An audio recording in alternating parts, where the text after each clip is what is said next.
Guarantee కూడా properties కూడా వాళ్ళ సొంత ప్రాపర్టీలు పెడతారు, బంధువులది కావచ్చు, స్నేహితుల దగ్గర నుంచి కానీ తీసుకుంటారు. పర్సనల్ గ్యారంటీస్ కూడా తీసుకుంటున్నారు. పర్సనల్ గ్యారంటీ పర్సనల్ గ్యారంటీ కూడా తీసుకుంటారు. అవి ఏమవుతుంది అంటే బ్యాంక్ కొంచెం రన్ అవుతారు, కొంతమంది ఏంటంటే కొన్ని రన్ అవుతాయి, కొన్ని రన్ కాకపోవచ్చు.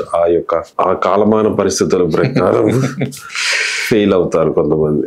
కొన్ని ఏమవుతాయంటే ఆ ప్రోత్సాహకాలకి కొన్ని గవర్నమెంట్లు ప్రోత్సాహాలు ఇస్తారు ఆ సెక్టర్స్ అండి. ఆ సెక్టర్స్ కి దానికి కొంతమంది ఆకర్షణకి లోబడి ఎంటర్ప్రీనర్స్ గా మారుతారు. ప్లస్ లోన్లు కూడా ఇవ్వడం కూడా బ్యాంకు కేంద్ర ప్రభుత్వమే అనౌన్స్ చేస్తుంది, ఈ ప్రాధాన్యత ఇవ్వండి ఈ సెక్టార్స్ కి ఇవ్వండి ప్రాధాన్యత, ఇండస్ట్రియల్, హౌసింగ్ అని చెప్పేసి స్మాల్ స్కేల్ ప్రాధాన్యత. ఆ ప్రకారం లోన్లు బ్యాంకులు కూడా ఇవ్వడానికి ముందుకు వస్తాయి. అటువంటివి అప్పుడు బ్యాంకులు రుణం ఇచ్చినప్పుడు వాళ్ళు కరెక్ట్ గా వినియోగించుకోగలగాలి. అది పూర్తిగా 100% వినియోగించగలిగితే